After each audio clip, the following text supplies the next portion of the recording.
Hello, Stanley from Vegetaristan. Today we're going to make a vegan Spanish tortilla. I learned this recipe from my friend Daisy in Rishikesh, India several years ago, and the recipe uses a combination of chickpea flour, water, and olive oil as a substitution for eggs in the popular version of the Spanish tortilla recipe.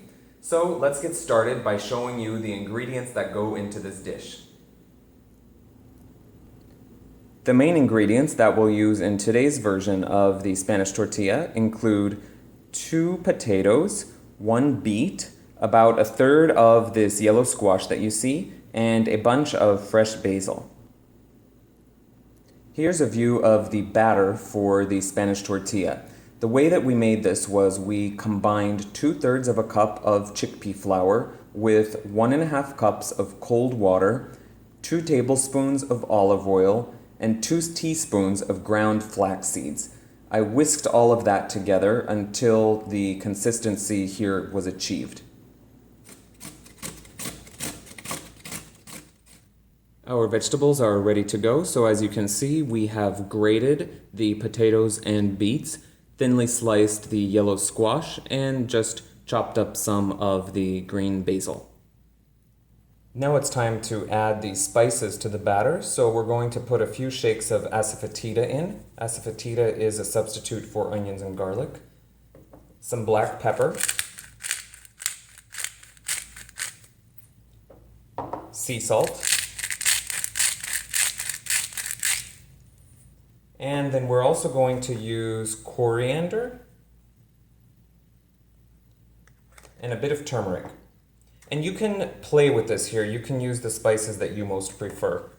And I'm just going to stir this together and then we'll fold the vegetables in. So now we're just mixing the batter and the vegetables together. We want to make certain that this is all mixed well. And once it's mixed together, I'll throw the basil on top, continue to mix, and then we pour this into a baking pan. So this is what your Spanish tortilla should look like before you put it in the oven. As you can see, the batter should just slightly cover the top layer of vegetables. If you ran out of batter, you can always add just a little bit of water to the top to the mixture. And this one is so pink, of course, because we used beets. If you don't use beets, then your batter will be a much more yellow color. And I went ahead and put the Spanish tortilla in the oven for 35 minutes at 375 degrees Fahrenheit. At about 15 minutes, I'll check it and flip the pan around. We just took the Spanish tortilla out of the oven after 35 minutes. It looks really beautiful.